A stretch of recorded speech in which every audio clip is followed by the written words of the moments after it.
Hello, everyone. Welcome to the show. Today we have Robert Neckelius, alias Bobby. How are you doing, man?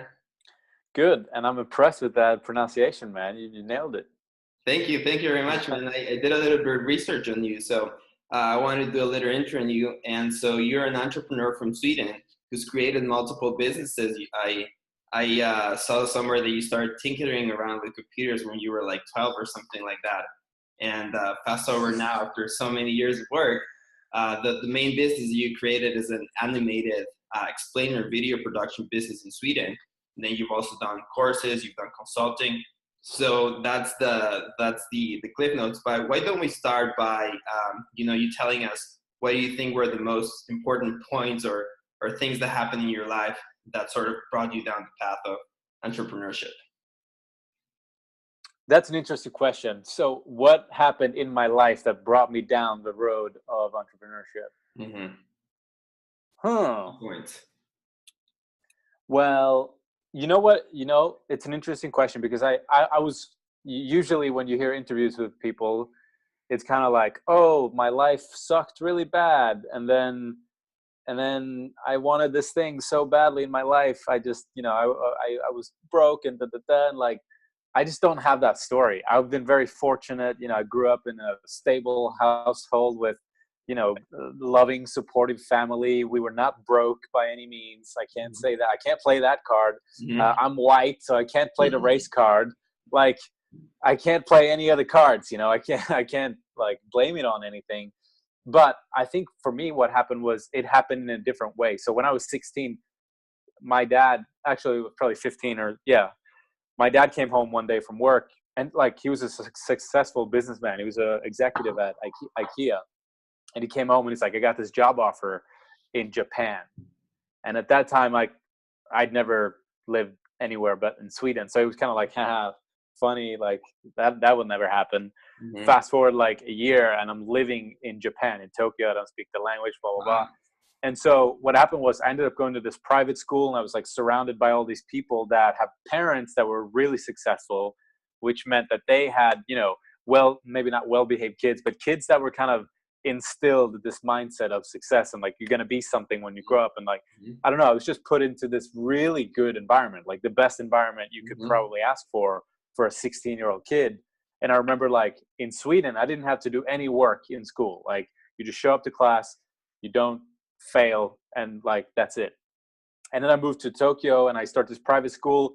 Everyone's super serious, and I'm like all of a sudden, doing homework in English and stuff. So I went from doing no homework to studying my face off 3 hours a day just to like understand the question. And it was like I had to work so damn hard. So anyway, the point I'm getting to is like I think I was put into this awesome situation. I was going to private international school, amazing friends from successful families. Like I was hanging out with kids whose parents were presidents of companies, ambassadors for countries, all kinds of things. And I got to kind of taste that really awesome life. And, at the time I thought it was normal, man. We were like flying all over the world and like hanging out with kids who had way too much money and all that. So I got a taste of this kind of cool lifestyle. And then it was kind of taken away from me. Uh-huh. Like then I go to university and I find out that like, I don't know how to pick up girls. I don't know how to make money. I don't really know what I want in life. And my really good friends from high school were not there anymore. And then, so I did college and I didn't really love it that much. And then I moved back to Sweden and I started a corporate job. And it was kind of like just the total opposite, the extreme of like not being able to do what I like, being stuck in one place, not being able to travel, not having my really cool friends that I liked from high school. And that was the pain for me. That was like when I'm sitting there in the corporate office, like not really liking anybody that I'm next to. And I remember specifically thinking there's got to be more to life than this. Uh-huh. And Yes. that was my trigger. So totally different than what most people kind of have, I think, as a trigger. Okay, so you were lucky to be put into an environment where there was a success culture and you sort of were around people who were successful. You really liked that experience, and then when you went back to your normal life, you weren't satisfied with what everybody was doing. So there came a point where you decided that you had to change. You wanted more out of life. Yeah, so I think, and I can't tell you that I think there's a strong chance I would end up the same path, even if all that stuff didn't Mm-hmm. happen, because I always felt drive as a young kid. I always had drive. I just didn't know, like I had energy to deploy somewhere, but I never figured out where, like, where do I put it? And I had things like, when I was like 15 and younger, I had like friends of mine whose parents would tell them that like I'm gonna be something one day and stuff. Nice. So Okay. it was weird, man, because like Mhm. again, usually people have the story of like, oh, I didn't have any friends, people didn't think I was gonna be shit, I was broke. Like I can't play that card. It's just I was given every opportunity Yeah. ever, and so for me to not do anything with it would be such a Yeah, waste. but you took advantage of it, because what I see happen sometimes is that kids that grow up in environments where they have everything, it depends on how they're brought Soft. up, I guess. Yeah, so they don't appreciate everything that they have, and they just don't know the work that goes into creating that. So it's great to see that you had a nice environment, but you took advantage of it. So I think that's Yeah.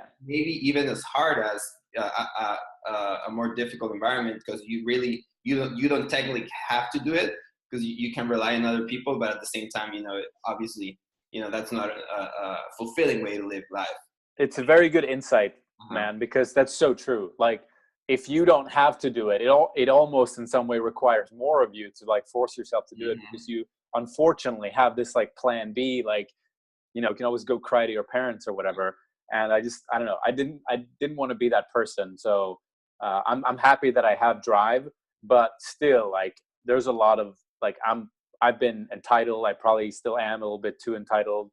I do kind of have this plan B. Not that I would ever like fall back on it, but that's always in the back of your head as a safety net. And Mhm. that probably, if I didn't have that, I think I would go even harder. Mhm. So Mhm. I mean, it's so true what you said. It's so so true. Yeah, it's interesting how the perspectives that you take affect everything. I think, like, for me, when I was at the job that I didn't like recently, I've always been dabbling with entrepreneurship, getting some successes here and there. But the moment that I cut the cord, I mean, it works differently for people, have different ways to go about it. That isn't one way to go about it. But for me, cutting the cord and just being okay, I need to make money to survive. I need to make something happen. For me, that was great. For me, that was great because I had no other choice. And But was so that recent for you? that was recent, so the cliff notes is that, I also grew up in a pretty good home in Ecuador. So my parents tried to be as best as they could with me, and even maybe they protected me a little bit too much. So Yeah. I didn't have, the tools that I needed to succeed in the real world. Yeah, yeah, yeah. So I came to study in the US for a while. I had to learn a lot of stuff on my own, but I was still kind of relying on them. Then I went back to Ecuador, and I that was kind of, I actually had to go back because it was too expensive to be here in the US, and it was just, for me it was devastating because I love living here. So long Yeah. story short, I was in Ecuador for a while. I had to learn a lot of lessons. In the meantime, trying to do businesses and stuff like that, always like I probably started like 10 businesses, even more. But when I was younger, I would just go like, the first obstacle, I would just, call it quits. Um, So, exactly. And so, fuck little this. by little, the lessons, until, I got my green card, moved to the US. And then I had a job because I didn't have any money. So I just came with two suitcases. That's all I had. And Yeah, yeah, yeah. worked until I saved some money, but I wasn't really happy. I knew I was an entrepreneur. It's the same thing like you. When you're an entrepreneur, there's something burning inside of you when you're not doing what you're supposed to do. So, I got to a point where I had enough savings to kind of survive for a couple months, and then I just pulled the trigger, and happy to do it. But so like how recent was that? Because like I've known you for, I don't Yeah. know, 5 years. Yeah, yeah, it's been a while, right? So that was actually last year. Last year around. That's when you really decided like, all right, we're Yeah, doing it. I think so. I think so. I mean, well, I don't. It was probably a little earlier. So what happened is, I kind of, I think the past 2-3 years have been instrumental for me. I think the past 2-3 years is when I really decided I was going to go at this. But I didn't experience success for maybe a couple of years because I hadn't learned the lessons. Maybe I was just not modeling the success, which is a big mistake that entrepreneurs make, is just thinking they can do it better. You can do it better if you don't have the experience. You just got to model the success. So after I quit from my job this past July, I think it was something like that. I was forced to produce results. I had to produce results, and I think Damon John has a book called The Power of Broke, where he says that okay, when that happens, you are forced to look for alternatives. So I think that was great for me because I kind of wasn't performing well with the safety net. So for me, I kind of needed that to just boom go in, and now I wouldn't have it any other way. Yeah. So it sounds like in similar ways to my story, I think my commitment to this started.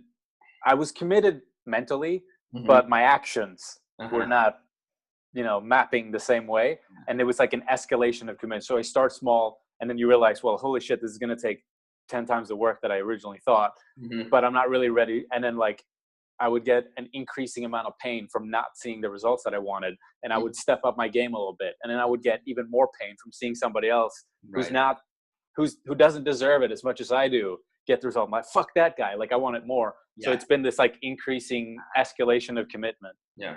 That's a great point that you bring up, because I think for me, what happened is that I kind of had the illusion of wanting to have I thought what I thought success would take was way little. It's not like that at all. It's like what success takes is a lot more. I think for me, the mind shift was stopping to want to have the success now and focusing on the long game, on the long run, and just realizing that it's a game of years, 5-10 years more. And for me, the mind shift kind of stopped the suffering of not seeing the results right away. But I started focusing more of learning every little piece. Before what I wanted to happen was like, okay, I'm going to make a couple things here and hopefully it works, And now how I think is I got to get every little detail down, every single cog in the machine. I got to know how it works and why it works that way. And then I don't have unknowns. I just know how everything works and I'm putting it out there. Yeah, that's really interesting. And you remind me of, there's this quote in The Subtle Art of Not Giving a Fuck, where he says something like, wanting a positive experience is a negative experience, and accepting a negative experience is a positive experience. And so it's like, you were talking about like the long journey and like wanting it now, but it's like, if you want something you don't have, technically that is a negative experience because you want something that you don't have. And then contrary, when you accept things the way they are, you're like, okay, that is a positive experience. And you kind of described that just now. I thought that was a really good quote. Yeah, you surrender to the uncertainty that it is being an entrepreneur, and control what you do and your inputs. And then when you put the right inputs, you get the right outputs, but you can't really control others. Yeah, but also like on a practical level, I think long-term, if you've got a long-term mindset, your decisions are very much different. And I think they are so much better. So for me, like whenever, obviously, that I coach a lot of the newbies, like the people that just start. And one of the things that I always tell them is like, don't quit your job right now. I know you might hate it. And it's like, okay, you might quit that job, but you should go get another part-time job right away. Because if you are starting a new business and you don't have any income and you come into it like, I need this to work right now, it don't work like that. So what I tell them to do is either stick with the job you have, figure out how much money you need to survive, take the rest, put it into your business, or get a part-time job. Again, figure out how much money you need to survive, make just that much money from your job, and any money that you make from your business, you don't touch it. You put it right back into your business because $1 today is going to be worth $5 in a year, for example. Yeah. And like I did not do that. And all that, like I would siphon cash out of my business. Like I would take the profits out and you're just prolonging the journey. Like you're just, that's making your result take. It's a great longer lesson. And it's that discipline of, when things are hard, obviously you have to be able to sacrifice the lifestyle that you had for a while and just like you're saying, try to reinvest as much as you can into your business. Because you're playing the long game, and that's very cool, man. So it just speeds up the process. Yeah, exactly. So I wanted to focus a little bit on one of the things that I think you're really good at, which is processes and automation. Which I think you do really well in your business. So the first question that I have for you is, Why is automation important for a business? Well, let me rephrase the question a little bit. Why is automation important for a small or new business? I'll put it that way, Uh-huh. because I think I'll be able to give a better answer. Okay.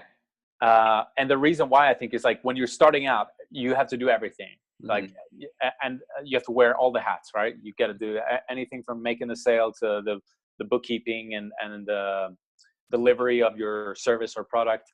And I Mm-hmm. think anytime you're able to save yourself like 5 minutes over there, 10 minutes over there, 5 minutes over there, you start kind of freeing up this time.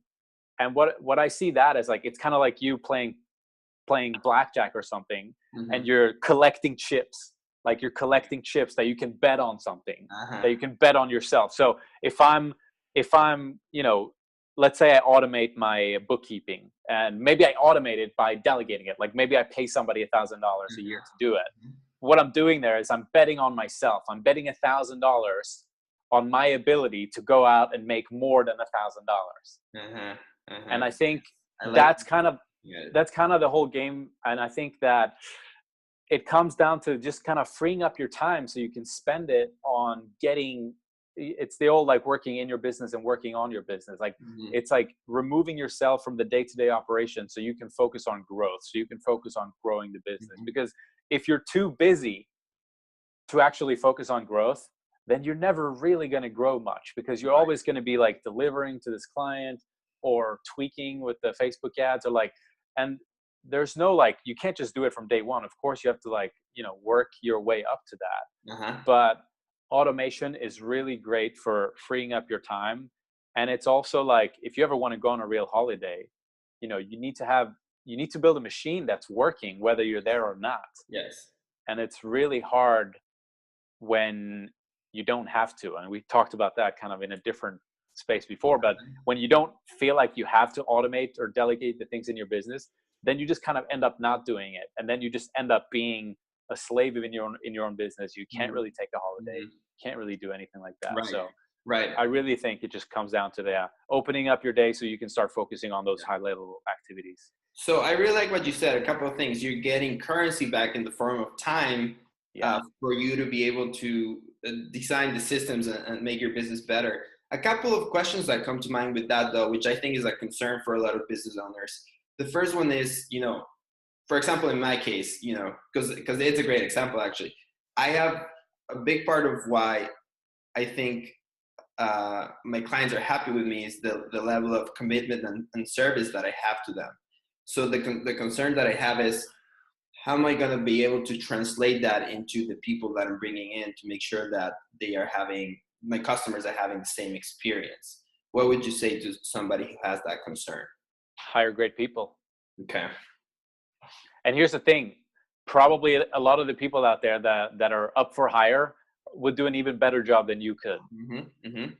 And I know that hiring scares the shit out of people because they think, oh, we got 60 grand revenue a year. How am I supposed to pay somebody 60 grand a year? Like, that's impossible. They Mm-hmm. think of hiring as this thing that's like you going and spending 60 grand a year, getting a full-time employee.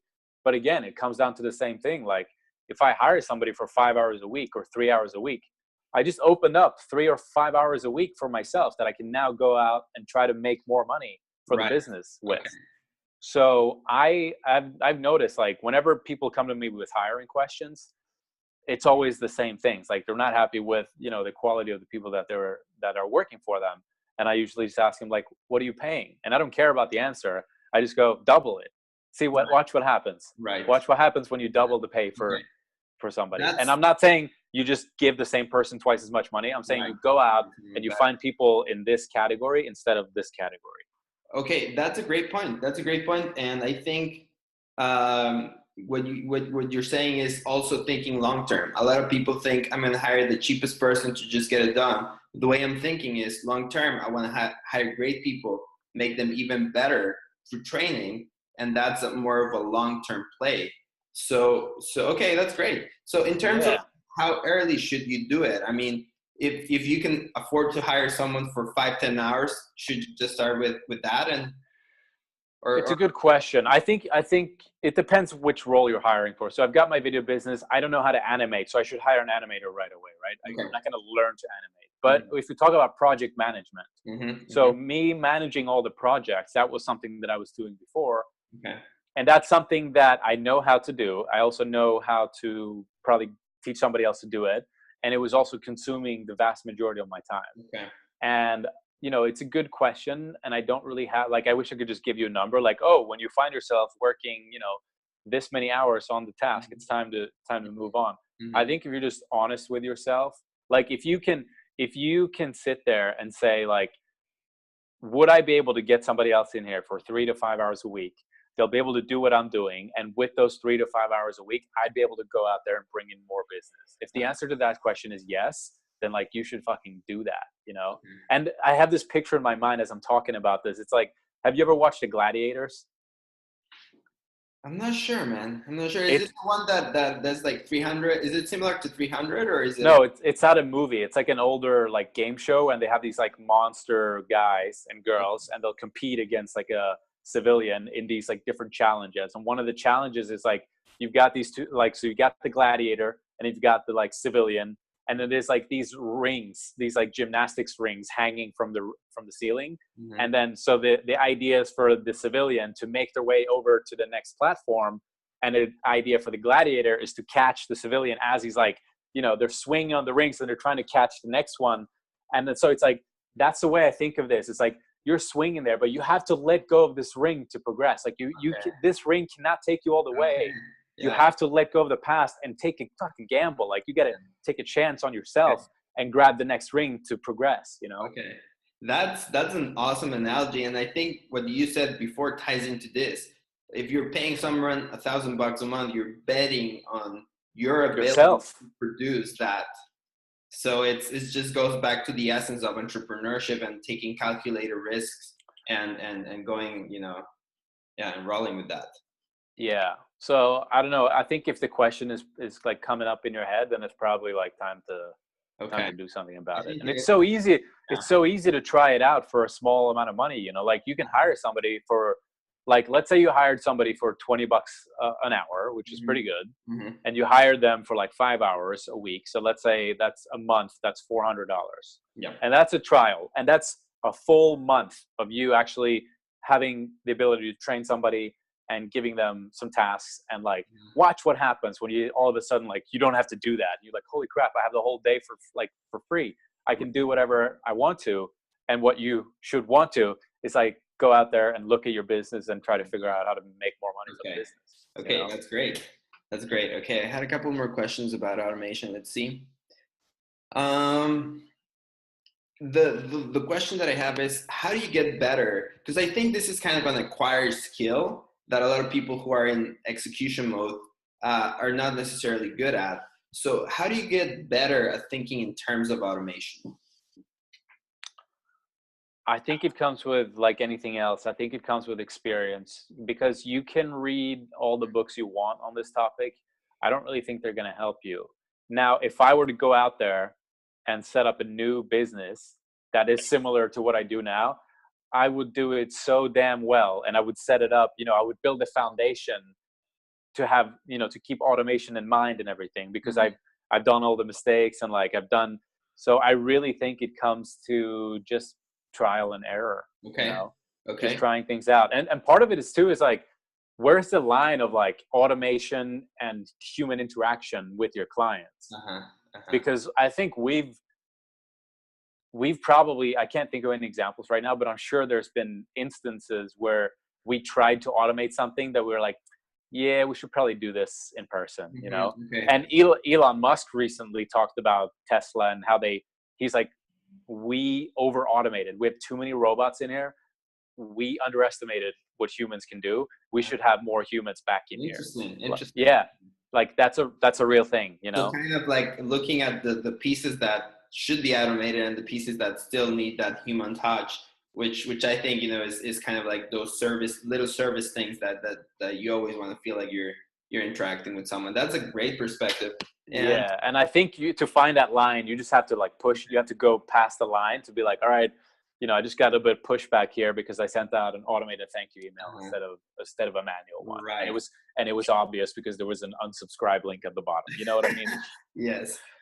Something that I would like to add here is that my brother Fernando and I, who is my business partner, what we do is when we are doing something for the first time, we ask ourselves the questions: if I'm going to have to repeat this task or process in the future, why don't we take the extra time now to think about how that's going to fit into a system for the future? And it's extra work now, but the next time we do it, we use that system and that process, and it's going to be faster. So I think that's also a good thing that you can do, is kind of having the discipline to think about the process that you're doing now. If somebody were to come in and work with you, what can you show them so that they know how to do it, and how can you design it with automation in mind already? So it's 100%. It's doing more now, but in the future it's going to take less time. And I think 100%. that's something that I didn't do before, but I think it's great to keep things organized and long term, like we talked about before. Yeah, I think that's really good. And I think that question came to you as a result of experience, as a result of you like having done online business for a while, and now you're like thinking about, well, like, okay, if I'm going to start doing this thing now, and we plan to have 3 new clients a month, aren't I going to have to do this every single time? Why don't I set it up in a way that it's, automated each time? And there's so many things, man. Like even the smallest thing, like sending a questionnaire to somebody. Like, why are we doing that manually when we could just automate it at the time of purchase?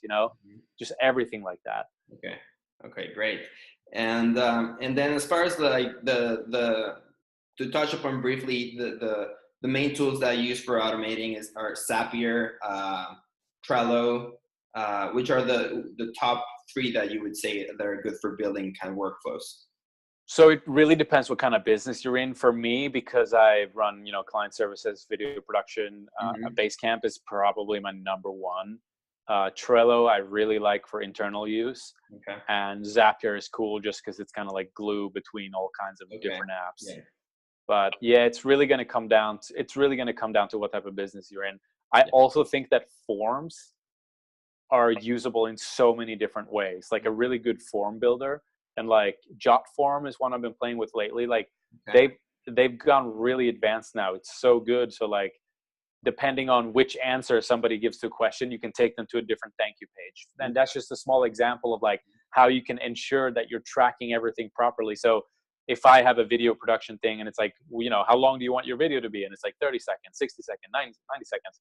If each one of those little bullets takes the person to a different thank you page, well, that means I'm actually going to be able to track the revenue properly with my Facebook pixel, for example. So I think everything like that is useful. So I would say, like Basecamp, Trello, and forms. I think there's a lot of use cases for forms for any type of business. Fantastic. And like you said, I think that it depends on the process of the business, because I feel like sometimes people try to jam the software into the business, but it should be the other way around. First is the process, second comes the software to support that.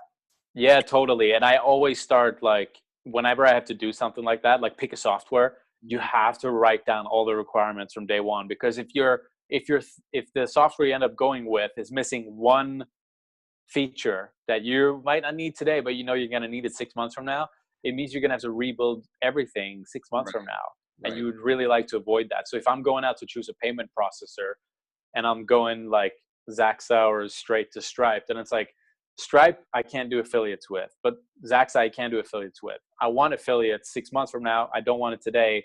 I'm going to have to go with Zaxa now, even if it doesn't make sense right now, because it's going to cost me in the future if I start with the wrong one. So always put all the requirements down, not just for now, but also for like 6 months from now, a year from now.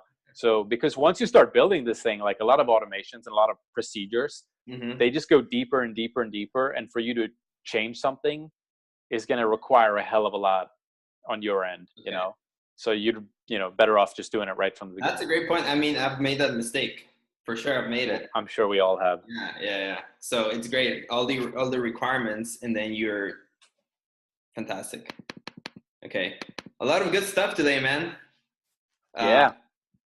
So you mentioned before that sometimes you work with entrepreneurs that are just starting out. What would you Yeah, say is the most common thing that you encounter as an impediment to their success? they're not committed. They're dipping their toe. They're Okay. saying, "Hey, if this water is warm, Okay. I might jump into this thing." Uh-huh. Uh-huh. And yeah, it's just like if you're not sure, you need to get sure like pretty quickly. And again, sometimes there's that escalation of commitment where you do dip your toe, and then it's kind of like it does work to your favor. But like you're a perfect example. I can't see for the life of me you and your brothers going like, "Hey man, we got 9 to 5 jobs. We couldn't take it anymore." Uh-huh. Like you've committed. I know that you're gonna do whatever it takes. I'm the same way. Like I've still got ways to go, but I'm never gonna quit because I'm so bought into my dream lifestyle. Uh-huh. And any alternative is like scary to me. So that's the one thing I tell the newbies, like you got to commit really quickly, because at the end of the day, even if you suck at this right now, that doesn't even matter. If you just keep trying, and then it might take you 20 years. Mhm. Cool. Took you 20 years. But when it's been 20 years and you're actually there and you have the dream lifestyle that you want, and you have the girl that you want or the guy that you want, and you have the house that you want, well, then you've got it. And Right. if you didn't go through that, well, then you're still going to be 20 years older. You're probably going to be even more miserable because you didn't actually go after and make it happen. Like I've heard this great theory as well. It's like it's going to be painful either way. It's either going to be painful because you're going to go through this thing and it's going to suck and you're not going to have the results and you're going to learn a lot of things, and it's going to suck and it's going to suck and it's going to suck some more, and it's going to be painful, and eventually it's not going to be painful anymore, or maybe not as much, Right. because you're gonna and the other side of that coin is like it's going to be painful for you to go through something that, like, let's say working at a job that you don't like, Mhm. and to dream about this other thing that you could have. Right. Like it's going to be painful either way. So do you want the pain now or do you want it later? Uh-huh. Uh-huh. You can take the pain now and go through the process of doing the things you don't want to do to get to where you want to be, Yeah. or you can coast now and feel okay about things, Right. and have much more pain later on when Uh-huh. you're regretful, you don't have what you want, the ship has sailed because you're getting older and you've got more responsibilities and kids and Yes. mortgages, and Uh-huh. you can't take as many risks anymore. So it's going to be painful either way. Just when would you like the pain? That's a great way to look at it, because you're right. You got to choose what pain is bigger. And like you said, to you and me, the pain of not realizing our potential and our dreams is way bigger than the pain of that sometimes we don't feel like doing the work. Sometimes Yeah. I don't feel like doing anything, but I know I got to do it anyways, because what I'm going to get it in return in the future is going to be so much bigger. And I think that it's a very difficult mind shift to make. I think for me, making that mind shift maybe was like 4 years. you know so Yeah. but I Sometimes you need to work on it for a while. yeah, yeah, It's and like, that's the thing. I a couple of things, like one quote that I really like is from Grant Cardone, is like, "You can't lose if you don't quit. If you don't quit, you can't lose." I really like that. And to add another thing to what you just said about execution, is like, go fast to the people that are new.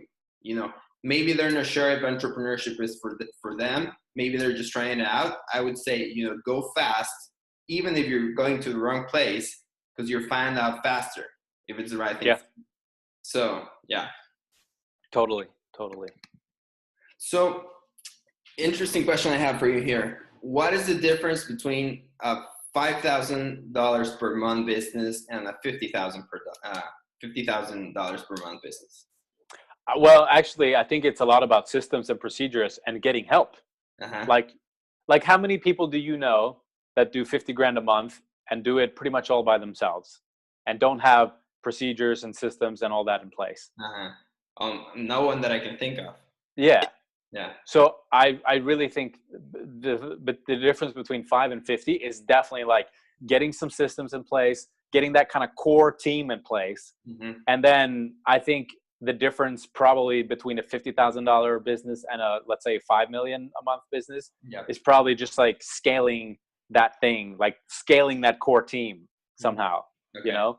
Okay. But that's gotta be it, because the sooner you realize that you're going to need help, and the sooner you realize that none of the businesses and none of the personal brands and stuff that you look up to are doing it by themselves, Uh-huh. the quicker we might get started on building procedures, building, like, my project manager quit on me like a year ago. She gave me like a 1 week's notice, and I replaced her within a week, and the guy was up and running within another week and doing a good job. And that was because I had all these systems and all these procedures in place. I had training videos that I'd recorded for her that I knew I might need in the future. So I saved them on YouTube.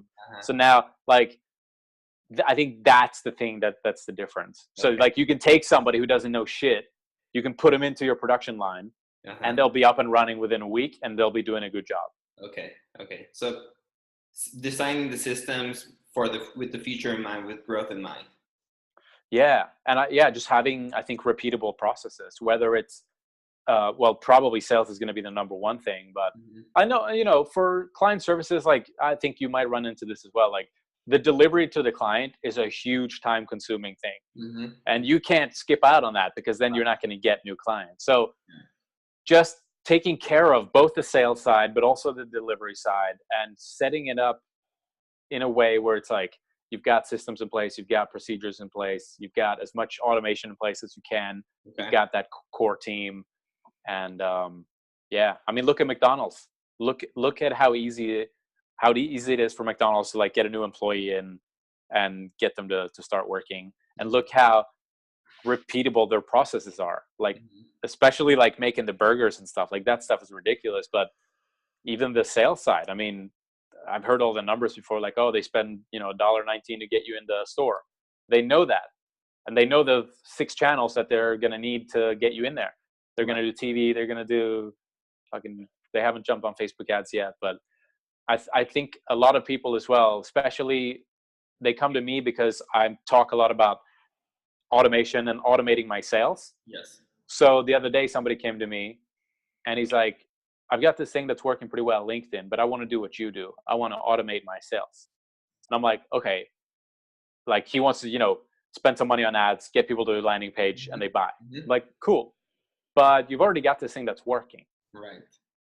We're not going to stop doing that, because that's already working. Yes. So rather than you going and trying something that I'm doing, stick with what you're doing that's working, and figure out how can you step away from that. So rather than you replying to all of them, what if you got a sales guy in there who's working 5 hours a month or 5 hours a week, and he was talking to people? So just wanted to put that in there too, because there's no one size fits all in business. There's personality, there's cultural differences. If you're trying something that's kind of working, like, fix that, improve that, instead of dreaming of what he's doing and going to do what he's doing. Maybe later, when your thing is working on the level you want it to, but not in the beginning. That quote that says the grass is greener on the other side until you get to the other side. And and it's that's another big mistake is, stopping successful action with the illusion that something is going to be better, while you can work. I think the best way to go about it is just strengthen that side, and once it's working, like you said, with people in your team that are doing it, then you can explore opening up the next fishing rod. Yeah. So I think that definitely, to kind of tie that back into what your question was, the difference between 5K a month and 50K a month is having the repeatable process, like knowing, okay, we need to do X, Y, and Z, and we're going to get the 50 grand. If you're getting $5,000 a month, you don't have that. You're getting random sales, and it's all based on, like, how much your foot is on the gas pedal. Okay. So, yeah. How many repeatable processes do you have that actually work, Fantastic. Now, I'm curious about your targets. How do you go about setting the targets for your business? Do you do quarter, month, weekly goals? How do you go about it? So my answer might surprise you here. I'm not huge on, like, goal setting and writing down goals and all that. I have a good direction, and I could be better at this, but nobody's perfect. Okay. I could probably do a lot better in that area, but I know the direction I want to head in. And I think as far as my own personal productivity, I basically do the 12-week year where I try to, because I found I cannot plan for a year. Like it's so silly for me to plan anything for a year, because 60 days from now, that plan is going to be completely useless. Here. Yeah, you just don't know about. I mean, I think for me also 3 months is a great time period. And honestly, 3 months is pushing it. Like I haven't been doing it for that long. I've been doing it like I'm basically on my second 12-week year right now. Okay. And in both 12-week years that I've done, there's been radical changes from like the beginning, from when I set goals to like 60 days in. Mm-hmm. Radical changes have occurred where like some of the major goals from day one are completely like eliminated. Okay, interesting. Yeah. So yeah, that's like, yeah, I'm not huge on that. I don't really have a process for it other than kind of personally, I'll do the 12-week year. I'll set, 1, 2, 3 kind of goals to work towards. Okay. And then on a weekly basis, I'll kind of write like, here's what I want to get done this week. And on a daily basis, I'll write a little checklist. Here, Tuesday, pay bills and message 2 people. This is a very, very minimalistic to-do list because, and this is a good lesson too. I'm sure you can relate to this. I took a couple of days off. Like I went away for the weekend, and I completely didn't work at all. And it's crazy how much momentum plays a role in entrepreneurship. And like if you're crushing it every day, it's so easy to show up the next day and crush it again and do a fucking 15 bullet to-do list, and you crush everything and you do well. If you go away for 2 or 3 days without any work, when you come back, just to get started on like the smallest task is so damn difficult. Like yesterday I was in this office for the whole 9 to 5, and I did one phone call for 45 minutes. And that's as much as I can count as being productive yesterday. Everything else was just kind of sitting around.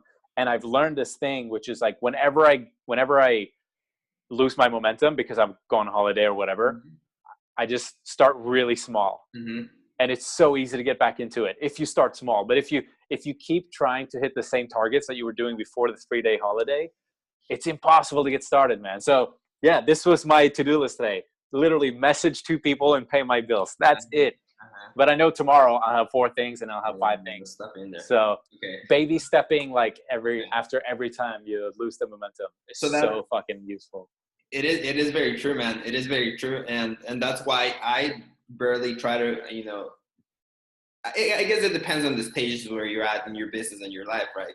So for me, I try not to break the momentum right now because it's a crucial step for me still, But I like what you said about when you break momentum, you start small. You don't have the expectation of coming back at the same level, but you start smaller and you start building up that so that you're not kind of feeling bad and disappointed. Rather, that that's part of what happens when you step off. You start building from little to. But that's what's so problematic is like we don't know that this is the way it's going to be. So like even now, I came back and I was so frustrated yesterday. I'm like, I can't get started on a fucking thing right now. Because I had the expectations of last week. Exactly. So I think just being mindful of like whenever you take your foot off the gas pedal, even if it's 2 or 3 days, you should set your expectations to be like, all right, I'm going to go in and tomorrow I'm going to put in 1 hour's work. That's it, man. Like just 1 hour of solid work. And then the day after I'm going to do 2 and then I'm going to do 4. And by Thursday, I'm back in full swing rather than what you were touching on, like, being and getting like frustrated with and then just not doing anything at all. So that's super interesting because this stuff is really abstract and it kind of sounds like we're talking shit right now, but it's such a real thing. Right. It's kind of bringing that abstract side and putting a little bit of personal process into it to know how to do it. Because I think that the mind is I gotta move a little. There you go. I think the mind plays such a huge role in the results that you get in your life. And so I think something that has worked very well for me is on Sundays, I still work, but I only do personal development work. So what I do is I think about, okay, how can I get better in my life in general? And then what I also do is in our business, we do the analysis of the week. So we were like, okay, we had this targets for this week. This is what we accomplished. This is why we missed. This is why we missed it. And what are we going to do the next week? I need some of that in my life. It's great, man. I would really recommend doing something like that, because for us, Sundays are retrospect. We take time to like see what we did, see how we did, how can we do better, and then the next week, what are we gonna aim for? I think for me, what's worked really well, and Andy Frisella from the MFCEO, I don't know if you're familiar with him. Have you heard of him? Yeah. He has this thing called the power list, which is every day he picks the 5 most important critical tasks that are going to get him closer to his goals. And so since I started doing that, my results, my productivity have shifted dramatically. Couple of things, as an entrepreneur, you always feel like you could be doing more. So even if you get work done, you don't feel satisfied. So what this has done for me is like, okay, I know I got to pick 5 things, so they better be the most important things, number 1. Number 2, as you start to finish, if you commit, because what I like about it is that you either win the day or you lose the day. Okay, so 4 things don't win you the day. 5 things do. 5 completed tasks. So it's a psychological phenomena that where you begin to. So you win one day. The next day you want to win again. You don't want to lose. So it becomes a game of whether you're going to win or you're going to lose. And so in my mind, I'm no longer thinking, should I do this task? Should I not do this task? What I'm thinking is, I got to win. And so that's in the back of my mind. So when I do my stuff, like I rarely not win a day nowadays with the momentum that I built, because I know what's at stake is me feeling like a winner or me feeling like a loser. So it's kind of like a mind game that you play. You play mind games with yourself, and you kind of, that's worked very well for me. But also going back from daily execution to weekly execution is, when we have targets, I have something to look forward to.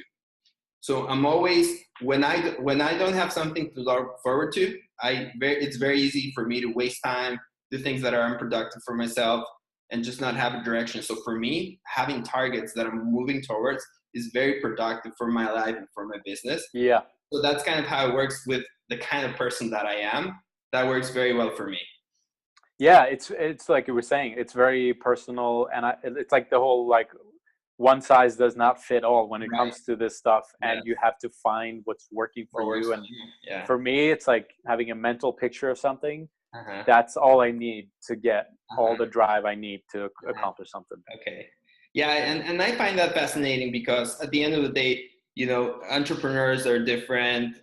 Everybody's different, and you gotta learn what works for you, and also model stuff from other people. I mean, the most important thing is modeling stuff from people who are succeeding. Yeah, testing like what worked, what did you like. I heard about these like miracle morning thing or whatever it's called, and it's like a full hour of like exercise and journaling and like that, and I'm like, fuck this is not for me, man. This is not for me. That's not seems like a lot, but some people do. I do. Some people love it. Some people love that stuff. And I just, it's so personal. Like you have to try stuff. Yeah. I start by making my bed, drinking water with lemon and sea salt, and walking. I just do those 3 things. It takes me about 20 minutes. And then I shower, and then I make my list. So that's always good for me.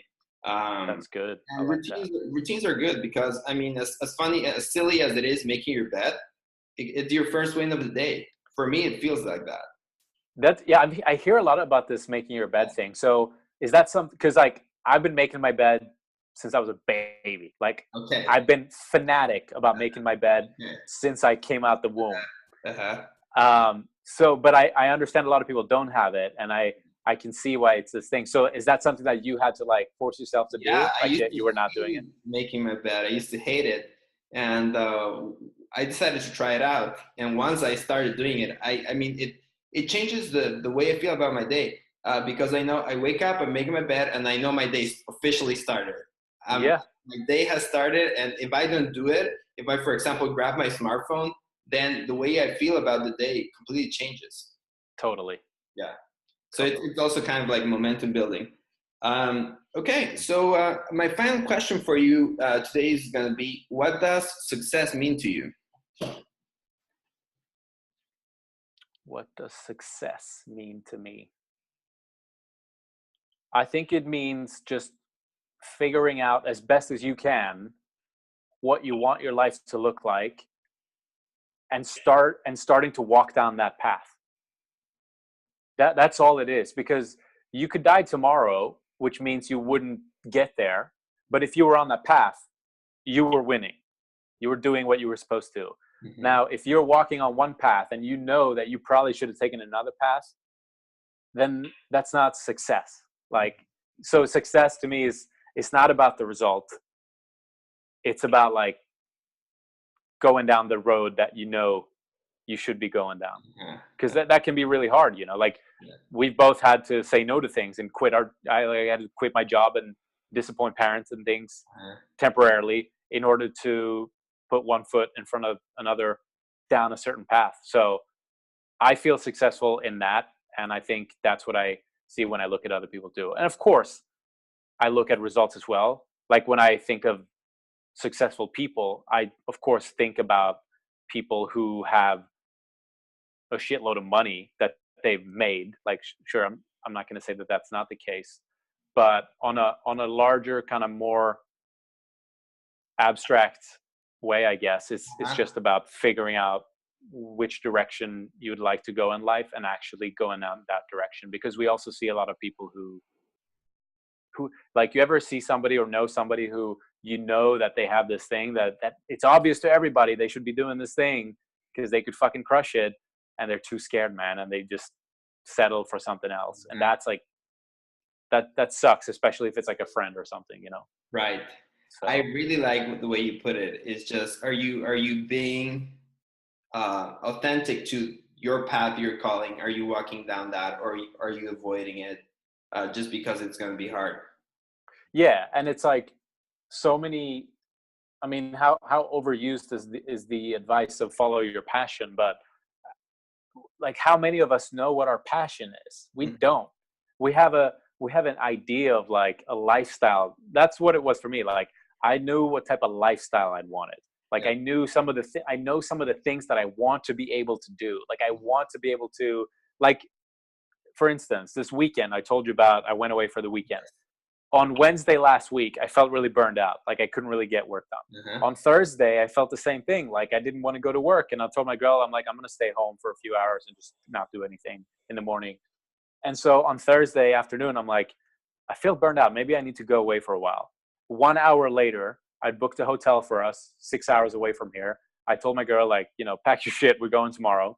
And I just left my laptop and we jumped in the car. We drove 6 hours. We had an awesome weekend and chilled out, went for a run, and then drove back Sunday.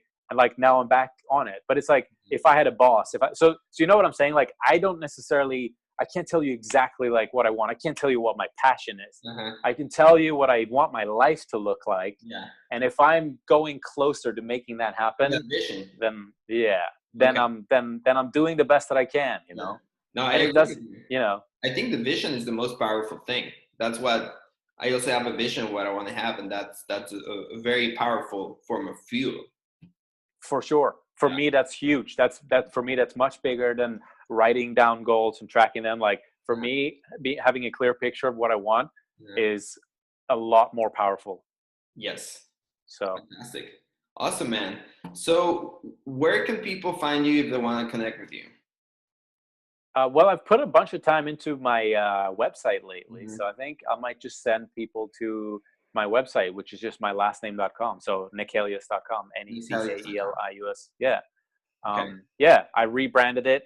I've done it all myself. I kind of like, so this is another interesting thing. You know, some of the things in your business you probably shouldn't do, but what if you love it? What if you're good at it? What if, you know, and I think tinkering with websites is one of those things for me. So I rebranded my whole website, did it myself, and I'm happy with the way it looks. So go check it out. I saw it, man. It looks good. Yeah. Thanks, dude. We'll put a link down here so people can connect with you. And do you have your social media there as well?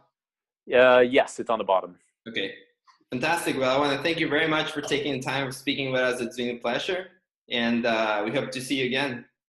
Yeah, man. Appreciate it. It's great to chat. And hopefully I'll see you in a couple of months.